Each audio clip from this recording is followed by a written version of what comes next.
Welcome to Telangana వెలుగు. నేను మీ రాజు. ప్రస్తుతం కేటీఆర్ ని ఏసీబీ అంటే అక్కడ నుంచి అరెస్ట్ చేస్తారని చెప్పేసి అనుకున్నారు. అలాగే రైతు భరోసా 15,000 రూపాయలు ఇస్తామని చెప్పేసి మాట తప్పడం అనేది జరిగింది. కేవలం 12,000 రూపాయలకే ఇచ్చారని చెప్పేసి కూడా గ్రామ స్థాయిలో చర్చ జరుగుతుంది. మరి ఈ విషయంలో రేవంత్ రెడ్డి గారు సక్సెస్ అయ్యారా లేదో మాట్లాడడానికి ప్రస్తుతం మనతో పాటు మల్రెడ్డి రామరెడ్డి గారు ఉన్నారు, ఆర్ఎన్బి కార్పొరేషన్ చైర్మన్. నమస్తే రామరెడ్డి గారు. నమస్తే రాజు. అండ్ ముందుగా సంక్రాంతి శుభాకాంక్షలు సార్. మీకు సంవత్సరం అయిపోయింది అనుకుంటా మీ కార్పొరేషన్ చైర్మన్. ఓకే, ఏం సార్ 15,000 రూపాయలు రైతు భరోసా ఇస్తామని చెప్పేసి 12,000 రూపాయలు ఇవ్వడం ఎంతవరకు కరెక్ట్ అంటారు? ఎందుకు రైతులను అంతగానో మోసం చేస్తున్నారు? రాహుల్ గాంధీ గారు 15,000 రూపాయలు ఇస్తా అన్నారు, ప్రియాంక గాంధీ ఖర్గే గారు వచ్చినప్పుడు 15,000 రూపాయలు ఇస్తా అన్నారు. అలాగే తుక్కుగూడలో మీ ఆధ్వర్యంలో ఆ టైంలో జరిగినటువంటి సభలో 15,000 రూపాయలు ఇస్తా అన్నారు. మరి 12,000 రూపాయలు ఇవ్వడం రైతులకి అన్యాయం చేసినట్టు కదా సార్? రాజు, రైతుల గురించి కాంగ్రెస్ పార్టీ చేసినంత ఏ పార్టీ చెయ్యదు. ఎప్పుడైనా కాంగ్రెస్ పార్టీ అంటేనే రైతుల పక్షాన పనిచేసే కాంగ్రెస్ పార్టీ రైతులకు 12,000 15,000 ఇస్తున్నది వాస్తవమే. 7.5 లక్షల కోట్లు అప్పు చేసి పెట్టి జీతాలు ఇవ్వలేని పరిస్థితి. నెలాఖరు దాకా జీతాలు ఇస్తుండే గతంలో టిఆర్ఎస్ ప్రభుత్వం ఉన్నప్పుడు. ఇప్పుడు మా ప్రభుత్వం వచ్చినాక 1వ తారీఖు నాడు జీతాలు పడుతున్నాయి గవర్నమెంట్ ఎంప్లాయీస్కి. అన్ని స్కీములు రన్ చేసుకుంటూ సన్నొడ్లకి 500 రూపాయల క్వింటల్ బోనస్ ఇచ్చుకుంటూ అవి దాదాపు ఎకరకు 12 నుంచి 15,000 రూపాయలు వస్తున్నాయి. అవి కాకుండా అడిషనల్గా ఇది 12,000 ఇస్తున్నామంటే ఎకరకు 27,000 ఇస్తున్నట్లు లెక్క. మేము వాళ్ళు 15,000 12,000 కాదు, ఆ రోజు చెప్పిన దానికంటే బెనిఫిట్ అవుతున్నాడా లేదా? కాబట్టి రైతులకు ఎప్పుడైనా రైతుల పక్షాన ఉండేదే కాంగ్రెస్ పార్టీ. వాళ్ళ గురించి ఆలోచిస్తుంది. రైతులకు ఇబ్బంది జరగొద్దని ఇప్పుడు భూభారతి కూడా తీసుకురాబోతున్నాం. మరి అదేవిధంగా రైతులకు ఎక్కడ ఇబ్బంది జరగకుండా గ్రామ స్థాయిలో కూడా ప్రాబ్లం లేకుండా వాళ్ళ భూమిని ప్రొటెక్ట్ చేసే విధంగా ప్రభుత్వం నిర్ణయాలు తీసుకోబోతుంది. ఓకే, అండ్ కేటీఆర్ ఎందుకు సార్? కేటీఆర్ కి భయపడ్డారా? మళ్ళీ కేటీఆర్ ని లోపలేస్తే ఎక్కడ సీఎం అవుతారో అని చెప్పేసి ఆలోచించి మీరు లోపల వేయలేదా? మరి కేటీఆర్ బయట పులిలాగా తిరుగుతుండు. రేవంత్ రెడ్డి ఇచ్చిన 4 క్వశ్చన్లు తిప్పి అడిగిండ్రు. అదొక తుఫేల్. మన భాషలో మాట్లాడుకోవాలంటే తెలంగాణలో తుఫేల్ అన్నట్టు అయిపోయింది ఇప్పుడు అది. ఇప్పుడు రాజు, ఎవడన్నా బుద్ధున్నోడైతే ముఖ్యమంత్రి అడుగుమన్న క్వశ్చన్లు ఎంక్వైరీలు జరుగుతాయా? అది అయ్యప్పనేనా? అది అట్లా వాడు అవలగాని లాగా చెప్తే ఓడేం చేస్తాడు? వాడు 10 ఏళ్ళు మంత్రి చేసినా నేను మొత్తం రేపు ఇది పీకినా అని చెప్తున్నాడు కదా. ముఖ్యమంత్రి ప్రశ్నలు రాయిస్తాడా? వాళ్ళు రాయిచ్చేదేమో ఇంట్లో కూర్చొని వాళ్ళు అయ్యే పెగ్గు మీద పెగ్గేసుకుంటా. కానీ అట్లాంటి మా ముఖ్యమంత్రి కాదు. అట్లా వేయాలనుకుంటే మా ప్రభుత్వం వచ్చినాక 2 నెలల్లో వేస్తుండే. వాళ్ళ మీద కంప్లైంట్ వస్తే తప్ప మేము ఇప్పటిదాకా ఎవరిని ఇబ్బంది పెట్టొద్దన్న ఉద్దేశంతో కాంగ్రెస్ ప్రభుత్వం ప్రజలకు ఏం కావాలి, రోడ్లు ఏం కావాలి, లేకపోతే రైతులకు ఏం కావాలి, ఇవి ఆలోచించి చేస్తున్నారు తప్ప ఈ కేసుల గురించి ఇంకోటో మా ప్రభుత్వం చెయ్యదు. మరి రేవంత్ రెడ్డి గారు కూడా అలాంటి కక్ష సాధింపు చర్యలు ఉండవు. ఆయనని ఇప్పుడు వాళ్ళు సిబిఐలు పిలవంగానే, ఏసీబీ వాళ్ళు పిలవంగానే వచ్చి మొత్తం ప్రపంచాన్ని జయించినట్టు జూలూసులు తీసుకొని ఊరేగింపులు, ఇంటికి పోతే తిలకాలు దిద్దడం. ఆయన ఇంకా ముసళ్ళ పండుగ ముంగట్టున్నది. ఈ కోట్ల రూపాయలు ఎక్కడెక్కడ డైవర్ట్ చేసిందో అన్ని ఇన్ఫర్మేషన్ ఉన్నది. ఇంకా ఆయన పగటికల్లో అంటున్నాడు జైలుకు పోయేది పక్కా, 2 సంవత్సరాలు జైలు ఉండేది పక్కా ఆ కేసులో. నాకుండే ఇన్ఫర్మేషన్ నేను తెలుసుకున్న దాని ప్రకారం. ఓకే, అంత కాన్ఫిడెన్స్ చెప్తున్నా 100%. ఎవరయ్యే సొమ్మని 10 కోట్ల రూపాయలు ఇంకొక సినిమా వాళ్ళకి ఇచ్చిండట.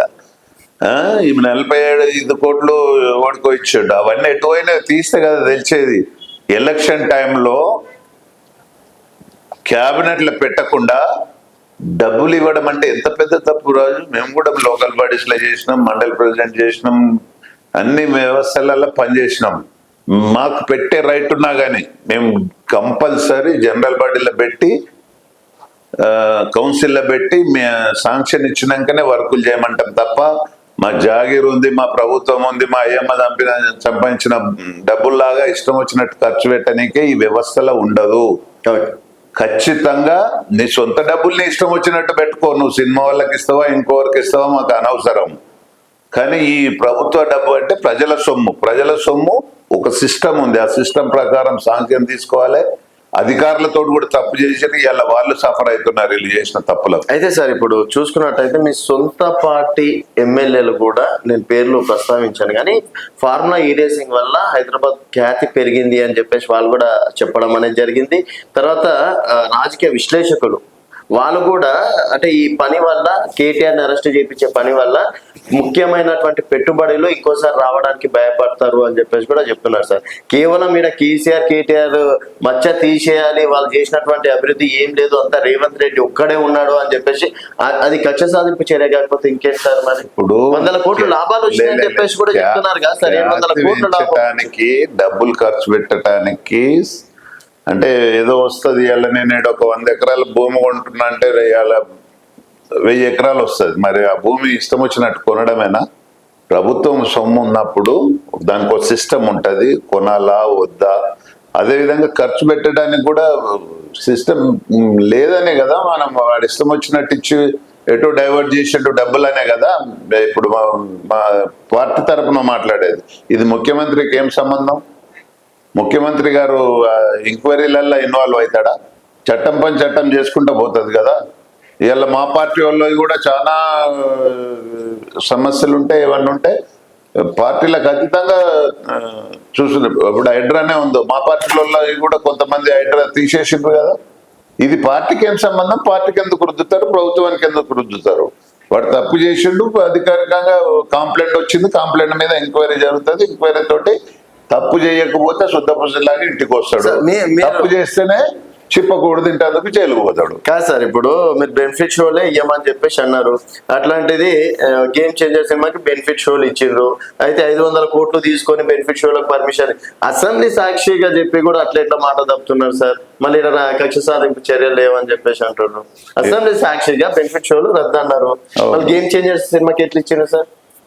గేమ్ చేంజర్ సినిమాకి అది సిస్టమ్ ప్రకారం ఏదన్నా ఇయ్యాల్సి వస్తే ఇస్తారు. దానికి ప్రభుత్వానికి ముడిగట్టకూడదు, అవసరాన్ని బట్టి ఇస్తారు. అది కూడా సిస్టమ్ ఉంటది కదా, సిస్టమ్ తప్పి ఇయ్యరు కదా.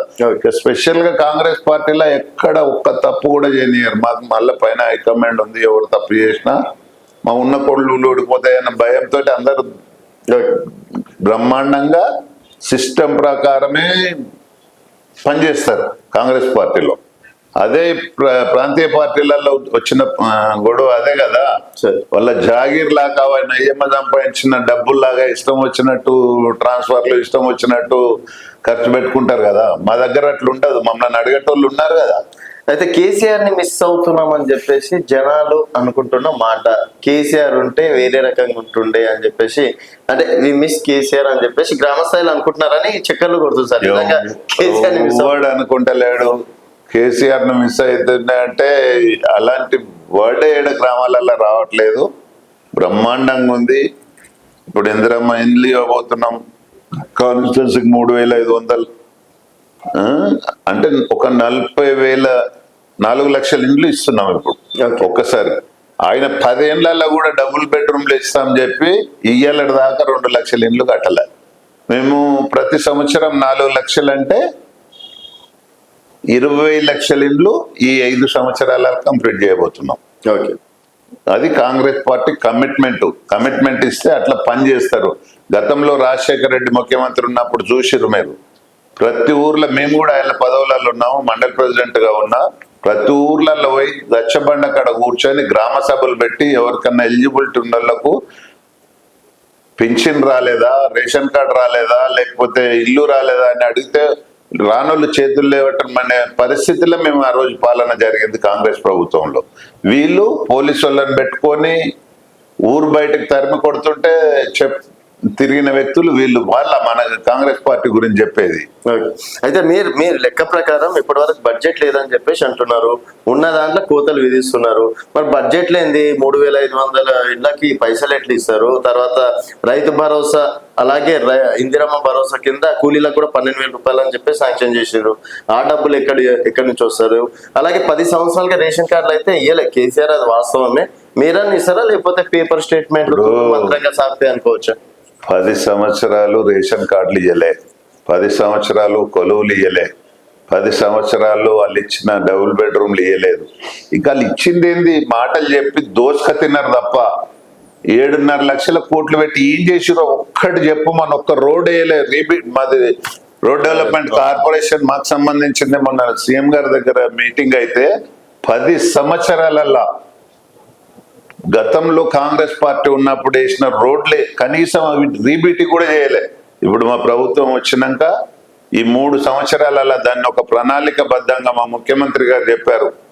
వెనకట చిన్న రోడ్లు ఉండే, ఇప్పుడు పెద్ద డబుల్ రోడ్లు ప్రతి మండల్ హెడ్ క్వార్టర్ వరకు డబుల్ రోడ్డుగా ఉండేటట్టుగా చూడమని మాకు ఆదేశాలు ఇచ్చారు.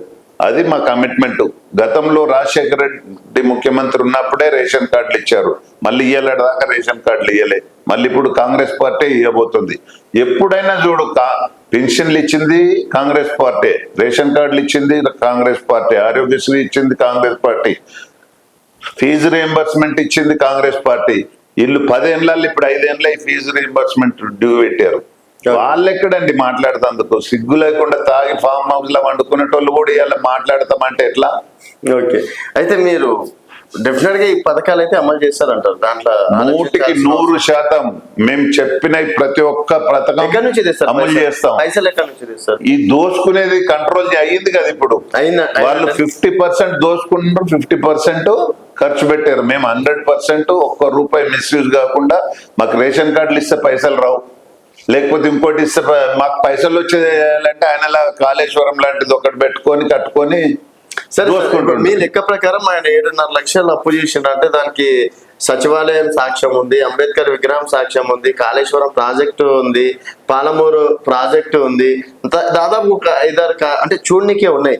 మీరు వచ్చిన సంవత్సరంలోనే 1,00,000 కోట్ల వరకు అప్పు చేసిండు అనుకుంటా. 1,00,000 కోట్లేనా మీరు అప్పు చేసింది? రాజు, నేను ఒకటి చెప్తున్నాను. లేదు సార్, వాళ్ళు 10 సంవత్సరాలు ఎన్ని కోట్లు పెట్టారు? 1,00,000 కోట్లు పెట్టాడా?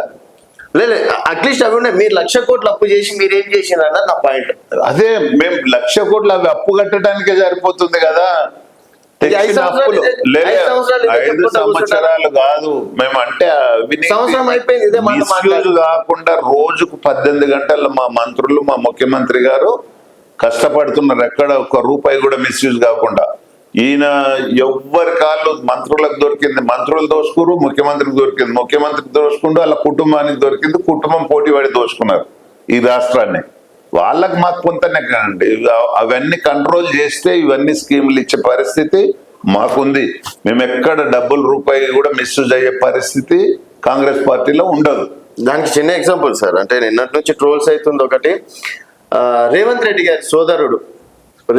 గారి సోదరుడు ఆయనకు ప్రోటోకాల్, కలెక్టర్ ఆయన దగ్గరకు వచ్చి దండాలు పెట్టడాలు. గతంలో ఇదే కలెక్టర్లు మనం కవిత దగ్గరకు, కేటీఆర్ దగ్గరికి వెళ్తే మీరే విమర్శించారు చాలా సందర్భాల్లో. మరి ఏ పదవి లేని తిరుపతి రెడ్డి గారికి ఎందుకంటే ప్రోటోకాల్? అంటే యనమల రాజ్యం నడుస్తుంది, అక్కడ కల్వకుంట్ల రాజ్యం నడిచింది, ఇప్పుడు యనమల రాజ్యం నడుస్తుంది అని చెప్పేసి అనుకోవచ్చు. ప్రోటోకాల్ అంటే రాజు, నీకు తెలుసు, నాకు తెలుసు, ఒక కాన్స్టిట్యున్సీ ఇన్ఛార్జ్ 15 సంవత్సరాల నుంచి చేస్తున్నాడు ఆయన. అక్కడ ఏదన్నా ప్రోగ్రాం ఉంటే అధికారులకు కూడా పిలుచుంటారు. వస్తే లేచి కలవడము, రిసీవ్ చేసుకునడం తప్పేముంది? నేను పోతే కూడా ఎవరైనా అధికారులు ఉంటే లేచి రిసీవ్ చేసుకొని పోతారు. లేనాడు కూడా జనాలలో ఉన్నాం, జనాలకు సర్వీస్ చేస్తున్నాం. నేను ఏ పదవి లేనాడు కూడా మనకు మర్యాద పూర్వకంగా మనం కూడా ఒక ఆఫీసర్ వస్తున్నావు, నువ్వు వస్తున్నావు, లేచి రిసీవ్ చేసుకుంటాం కదా. అది చేసుకుంటే దాన్ని స్క్రోల్ చేయాల్సిన అవసరం ఉంది. వాళ్ళలాగా తలంబ్రాలు నెత్తిలో పెట్టుకొని ఆయన కొడుకు కేటీఆర్ కొడుకు ఏ హోదాతోటి భద్రాచలం పోయిండు, లేకపోతే వాళ్ళ కుటుంబం అంతా ఏ హోదాతోటి, వాళ్ళ బొమ్మర్దులు, లేకపోతే కేసీఆర్ అక్క కొడుకులు, వీళ్ళంతా సెక్రటరియట్ చుట్టూ ఏ హోదాతోటి తిరిగి కమిషన్లు తీసుకొని పేమెంట్లు ఇప్పించారు. ఇవన్నీ చెప్పుకుంటూ పోతే 3 రోజులైనా సరిపోదు. అంత అవినీతి చేసారు. ఈ రాష్ట్రంలో ఇన్ని అప్పుల పాలు చేసేది కూడా కేసీఆర్ కుటుంబం, మొత్తం వాళ్ళ ఫ్యామిలీ. ఓకే, మరి మీ మేనిఫెస్టో చాలా క్లారిటీగా పెట్టారు, కేసీఆర్ ఫ్యామిలీని అరెస్ట్ చేస్తామని చెప్పేసి. సంవత్సరం అయిపోయాయి, మరి ఎప్పుడు అనుకోవచ్చు? అన్ని కోట్ల అవినీతి అని మీరు అంటున్నారు. మేము ఎందుకంటే అరెస్ట్ చేసేదానికి వాళ్ళు ఎంక్వైరీ, వాళ్ళ రాజ్యం ఉంది కాబట్టి ఎవరిని ఆ రోజు ఇష్టరాజ్యంగా, ఇదే ఎగ్జాంపుల్ కదా, 45 కోట్లు ఏ శాంక్షన్ లేకుండా వాడుకున్నది, ఏ శాంక్షన్ లేకుండా ట్రాన్స్ఫర్ చేసి ఏదో రూట్లో దోచుకున్నది కనబడుతూనే ఉంది కదా. రెండోది, 7,000 కోట్లు పెట్టి మేము రింగ్ రోడ్ నిర్మిస్తే 7,000 కోట్లకు రింగ్ రోడ్ ఇయ్యాలని సంవత్సరానికి 1,000 కోట్లు వస్తున్నాయి. 30 ఏళ్ళ కంటే 30,000 కోట్లు ఇయ్యాల రేట్ ప్రకారం. 30 ఏళ్ళ తర్వాత అంటే 50,000 కోట్లు వచ్చేది 7,000కి అమ్ముకున్నారంటే నువ్వు ఎంత అవినీతి చేసిరో, ఎంత దోచుకున్నారో నువ్వు అర్థం చేసుకో. దాంట్లో వెనకాలంతా మళ్ళీ కేసీఆర్ ఫ్యామిలీ ఆ రింగ్ రోడ్ లో కూడా. ఈ రకంగా మొత్తం ఎక్కడెక్కడైతే డబ్బులు వస్తాయో అవన్నిటిని రూట్లు వాళ్ళకు చేసుకున్నారు కదా. మొన్న హరీష్ రావే అడిగిండు కదా, మీరు ఎంక్వైరీ చేపియండి అంతే. వెంబటే ముఖ్యమంత్రి గారు ఒప్పుకున్నారు, ఎంక్వైరీ చేస్తామని హరీష్ రావు అడిగినందుకు. దాంట్లో ఏం ఉందట్లా. ఓకే, అండ్ మొన్న కేసీ వేణుగోపాల్ గారు రావడం అనేది జరిగింది. బయట వచ్చిన న్యూస్ ఏంటంటే, మీ ఇన్నర్కి ఏం జరిగిందో మాకు తెలియదు సార్. అంటే మంత్రులు సపోర్ట్ చేయట్లేదు, పరిపాలన కొంతవరకు అట్లా అదో రకంగా ఉంది, అండ్ కాంగ్రెస్ పార్టీని ప్రజలు విమర్శిస్తున్నారు, ఏం పరిపాలన చేస్తున్నారు అన్నట్టు తిట్టడాలు జరిగినాయి అని చెప్పేసి విన్నాను సార్. మరి అది చాలా బాగా అడిగినావు. నేను ఇప్పుడే చెప్పినా, మా వాళ్ళు పని చేయకపోతే మా హైకమాండ్ ఎంబడే రెస్పాండ్ అవుతుంది, ఎవరన్నా తప్పు చేస్తే రెస్పాండ్ అవుతుంది, ఎక్కడ పనికి ప్రజలకు అందుబాటులో లేకుండా రెస్పాండ్ అవుతుంది, లేకపోతే ఎక్కడన్నా ₹1 మిస్యూజ్ అయినా రెస్పాండ్ అవుతుంది. ఇంత స్ట్రిక్ట్ గా మెయింటైన్ చేస్తారు. ఏ నేషనల్ పార్టీ అయినా అది డెఫినెట్ గా ఉంటది. ఈ ప్రాంతీయ పార్టీ కాబట్టి వాళ్ళు ఇష్టరాజ్యంగా దోచుకున్నారు అనే దానికి ఇదే నిదర్శనం. ఓకే, డెఫినెట్ గా అని ఉండొచ్చు. మీరు ప్రజలకు అందుబాటులో ఉండండి, సరిగ్గా సేవ చేయండి, మీరు పదవులు తీసుకొని ఇళ్లలో కూర్చుంటే కాదని అంటే తప్పేముంది. ఒక తండ్రిగా లేకపోతే ఒక కుటుంబ పెద్దగా కొడుకు పని చేయకపోతే అడుగుతామా లేదా? ఓకే, అట్లనే పార్టీని ఆ రకంగా నడిపారు కాబట్టి ఇవాళ 140 ఏళ్ళైనా పార్టీ చెక్కు చెదరకుండా ఇవాళ కూడా కాంగ్రెస్ పార్టీ నడుస్తుంది. వాళ్ళది ఇప్పుడు దుకాణం ఫస్ట్ రౌండ్ ఏమంటారు, ఫస్ట్ ఫేజ్ అయిపోయింది. ఇప్పుడు సెకండ్ ఫేజ్ లో 0 వచ్చేసింది. థర్డ్ ఫేజ్ లో టిఆర్ఎస్ పార్టీ క్లోజ్ అయిపోతుంది. ఎట్లా అంటారు సార్, ఆడ కవిత గారేమో సీఎం నెక్స్ట్ సీఎం కవితనే అని వాళ్ళ కార్యకర్తలు అంటారు. బీసీ ఉద్యమం కోసం నడుము గట్టి వీర ఝాన్సీ లక్ష్మీ లాగా ముందరికి వెళ్తుంది. కేటీఆర్ గారేమో ఈ సమస్యలు ఉన్నా నేను మీకున్నా, ఆయన ప్రజల లోపల ఉన్నారు, హరీష్ రావు గారు ఉన్నారు, ఇంతగానో ప్రజల కోసం ఫైట్ చేస్తారు. ఏం చేసారు బీసీ అని? ఎవడు బీసీలు కనిపించలేదా? ఇవాళ మా పిసిసి ప్రెసిడెంట్ బీసీ, వాళ్ళు ఏదన్నా ఒక పదవి ఇచ్చిరా చెప్పు. మా దాంట్లో అందరికి సమాన హక్కు. మాకు నేషనల్ ప్రెసిడెంట్ ఎస్సీ. ఇలాంటి వాళ్ళకి అవకాశాలు కాంగ్రెస్ పార్టీ ఇస్తుంది. వాళ్ళు ఎక్కడ ఇస్తారండి? మొత్తం వాళ్ళ కుటుంబం తప్ప. కుటుంబం ఒకటి, రెండోదేమో ఎవడు అది ఆపోజిషన్ లేకుండా దోసుక తింటందుకు వాళ్ళని ముందు కొనేసిరు, అంగట్ల గేదెలను కొన్నట్టు కొనేసిరి. ఇంకా వాళ్ళు చేసే పనులన్నీ జనాలు ఇంకా అర్థం చేసుకున్నారు. ఎవ్వడు ఇంకా మళ్ళా టిఆర్ఎస్ అనేది బీఆర్ఎస్ ను ఎవ్వడు నమ్మే పరిస్థితి లేదు. సో ఈ స్థానిక సంస్థల ఎన్నికల్లో తెలిసిపోతుంది సార్, మీరు బ్రహ్మాండంగా పనిచేసిండ్రా వాళ్ళు చేసిండ్రా చూస్తావు కదా. ఒక్క జిల్లా పరిషత్ కానీ ఒక్క మున్సిపాలిటీ కానీ వాళ్ళకి వస్తే అడుగున్నారు. మరి ఎందుకు ఆలస్యం చేస్తున్నారు? రోడ్లు పెట్టడానికి భయపడుతున్నారు, అంటే ఎలక్షన్స్ పెట్టడానికి భయపడుతున్నారు. ఆల్రెడీ ఎన్నికల కమిషన్ రెడీగా ఉంది ఎలక్షన్స్ పెట్టడానికి, రాష్ట్ర ప్రభుత్వం అనుమతించట్లేదు అని చెప్పేసి వినబడుతున్న మాట సార్. మరి ఎందుకు భయపడుతున్నారు? మేము ఎలక్షన్లు ఇచ్చిన వాగ్దానం ప్రకారం బీసీ కులగణన చేస్తాం, తర్వాతనే లోకల్ బాడీ ఎలక్షన్ పెడతాం. ఎప్పుడు ఉండొచ్చు మీ అందరూ? మాక్సిమం 1.5 month ఇంకా పక్క. ఈ ఫిబ్రవరి 2 వాళ్ళకు ఎలక్షన్ ప్రాసెస్ స్టార్ట్ అయింది. మున్సిపల్ ఎలక్షన్స్ కూడా అదే అన్ని ఒకటే సార్, పక్క. సో మొత్తానికి బ్రహ్మాండంగా సాగుతుంది అంటారు. బ్రహ్మాండంగా సాగుతుంది. ఇప్పుడు మేము వచ్చి ఏడాది అయితే ఏడాదిలో 6 నెలల ఎలక్షన్ కి పోయింది. 6 నెలలే కదా, ఇంకొక ఏడాదిలో చూడు ఈ రాష్ట్ర రూపురేఖలే మారిపోతాయి. పని అంటే ఏందో చేసి చూపిస్తారు మా వాళ్ళు. ఎక్కడ సార్ సంవత్సరం అయిపోయిందని మీరే అంటున్నారు. ఇప్పటి వరకు ఇంకా దాదాపు 6 మంత్రి పదవులు ఖాళీగా ఉన్నాయి. 6 మంత్రి పదవులు భర్తీ చేయడానికి సమయం సరిపోతలేదు. కార్పొరేషన్ చైర్మన్, ఎమ్మెల్సీలన్నీ ఎన్ని కాలం ఉన్నాయి సార్? మరి ఎమ్మెల్సీలు అన్ని ఫిలప్ అయినాయి రాజు. రేపు మళ్ళా మార్చిలో ఎమ్మెల్సీలు రాబోతున్నాయి, అవి ఫిలప్ అయిపోతాయి. అవి ఎవ్వరు ఆపినా ఆగవు. టైం ప్రకారం కావాల్సిందే. మంత్రి పదవులు ఉంటాయి, కొన్ని ప్రెజర్స్ ఉంటాయి, రకరకాలుగా ఉంటుంది. వాళ్ళగా చేతులు కట్టుకుని నిలబడే పార్టీ కాదు కదా ఇది. బయట ఎడ మాట్లాడకుండా లోపల కొట్లాడతారు కదా. మేము పని చేసినాం, మాకు ఇవ్వాలి అనే ఉద్దేశంతో అడిగేటోళ్ళు ఎక్కువ అయినరు. 2 రోజులు లేట్ అవుతుంది, అందరిని కన్విన్స్ చేస్తారు, ఇస్తారు ఖచ్చితంగా. ఇతర పార్టీ కార్పొరేషన్ చైర్మన్లు కూడా తొందరలోనే ఇస్తున్నామని చెప్తానే ఉన్నాం కదా. అంటే ఇప్పుడు ఇతర పార్టీ నేతల కోసం ఏమైనా ఎదురు చూస్తున్నారా? జిహెచ్ఎంసీ ఎన్నికల కోసం అని బీఆర్ఎస్ నుంచి ఎవరెవరు వస్తారు, ఎవరికి మాట ఇద్దాం అన్నట్లు ఏమని అనుకుంటున్నారు? ఇతర పార్టీలకే వచ్చిన వాళ్ళకు ఎవ్వరికి పదవులు ఇవ్వమని మా ముఖ్యమంత్రి గారు చెప్పారు, మా హైకమాండ్ చెప్పింది. ఓకే, ఇంకా వేరే ఆలోచన ఎందుకు దాని గురించి? వేరే పార్టీలకు కార్పొరేషన్ చైర్మన్ల విషయంలో జరిగింది కదా. ఇప్పుడు కార్పొరేషన్ చైర్మన్లలో 1-2 కార్పొరేషన్ చైర్మన్లు వేరు, మంత్రి పదవులు వేరు. ఖచ్చితంగా కార్పొరేషన్ 45 ఇస్తే 1-2 ఇస్తే 0.1% కదా. మిగతా ఎన్ని కాంగ్రెస్ పార్టీకి 10 సంవత్సరాలు కష్టపడ్డోళ్ళకే ఇచ్చారు. రేపు ఇయ్యబోయేటి కూడా కాంగ్రెస్ పార్టీ కూడా కష్టపడ్డోళ్ళకే మంత్రి కార్పొరేషన్ పదవులు ఇస్తారు. Okay sir, thank you sir. So చూద్దాం మరి 26వ తారీఖు కన్నా మాట మీద నిలబడి 4 పథకాలు అమలు చేస్తారా, లేకపోతే మీరు కూడా కేసీఆర్ ఫ్యామిలీ లెక్కనవుతారా అనేది చూద్దాం sir. Thank you so much sir. Telangana వెలుగు ఛానల్ ప్రేక్షకులకు, 2 రాష్ట్రాల తెలుగు ప్రజలందరికీ ముందుగా సంక్రాంతి శుభాకాంక్షలు తెలియజేసుకుంటున్నా. అదేవిధంగా సంక్రాంతి శుభ సందర్భంగా ప్రతి నియోజకవర్గంలో 3500 ఇండ్లు కానీ, అదేవిధంగా రైతు కూలీలకు 12,000 రూపాయలు కానీ, అదే ఇందిరమ్మ రైతు భరోసా కానీ, ఈ స్కీములన్నీ కూడా ఈ జనవరి 31 లోపల గ్రౌండ్ అయ్యే విధంగా నిన్ననే మరి మన ముఖ్యమంత్రి గారు టెలికాన్ఫరెన్స్, కలెక్టర్లతో టెలికాన్ఫరెన్స్ లో చెప్పినందుకు ప్రత్యేకంగా ముఖ్యమంత్రి గారికి, మా మంత్రులందరికీ ధన్యవాదాలు తెలియజేసుకుంటున్నాం. సో ఇది మల్రెడ్డి రామరెడ్డి గారి స్పెషల్ ఇంట్రెస్ట్. మనకి